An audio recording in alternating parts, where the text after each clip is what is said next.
Сәлем достар, каналыма қош келіпсіздер.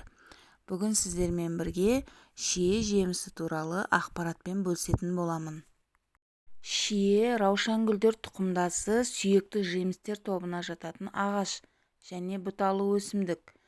Сәуір-мамыр айларында гүлдейді, маусым-шілде айында жемісі піседі.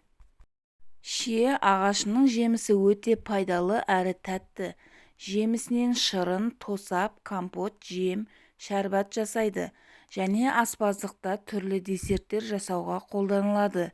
Шие қантқа, органикалық қышқылдарға, азотты және пектинді заттарға, С, В дәрумендеріне, каротинге, сонымен қатар минералдар мен кальций, темір, фосфор, магний, калий мен микроэлементтерге бай. Әсіресе мыстың мөлшері көп. Шиені медицинада гемоглобинді көтеру, қан тоқтату, суық тигенде ыстықты басуға, іш тоқтатуға, қан аздыққа, жүйке ауруларына, бронхитте, жөтел мен қақырық шығаруға қолданылады. Дәмі, түсі және хош иісімен керемет жемістердің қатарындағы шие аспиринге ұқсайды. Зерттеушілердің айтуы бойынша күніне 20 дана шие жеу бір аспирин дәрісін ішкенмен бірдей. Шие қанды сұйылтып, денені тазалайды. Қанды сұйылтып тазалайтын шие бауыр мен өтті де тазалайды.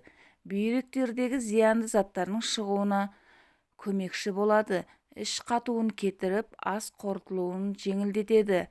Шие асқазан, ішек және несеп жолдары ауруларына өте пайдалы болуымен қатар бауыр ауруларына да пайдасы бар. Аш қарынға желінген шие аздырады. Шие асқазандағы жараны, қабынуды кетіреді.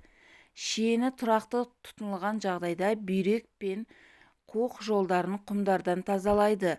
Өтті қалыпты жағдайға түсіріп, жүйкелерді қуаттандырады. Безеулердің кетуіне ықпал етеді.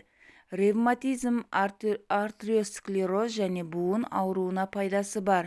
Шие жемісі ауруды басуда аспириннен де әсерлі. Шие жемісі әрі холестериннің әрі қанның құрамындағы шекердің азаюына көмекші болады.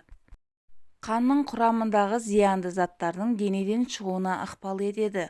Шамадан тыс дәрі қолданудан бауырда пайда болатын жүктің азаюына көмекші болады. Құрамындағы А витаминінің маңызды қайнар көзі болған каротин көз проблемаларының алдын алуға көмектеседі. Міне достар, шие жемісі туралы беретін ақпаратым осымен тамам. Егер де менің ақпаратым сіздерге пайдалы болып жатса, каналыма тіркеліп, лайк басып, комментарий бөлімінде өз пікірлеріңізді қалдырып кетіңіздер. Видеоның соңына дейін менімен бірге болғандарыңыз үшін рахмет.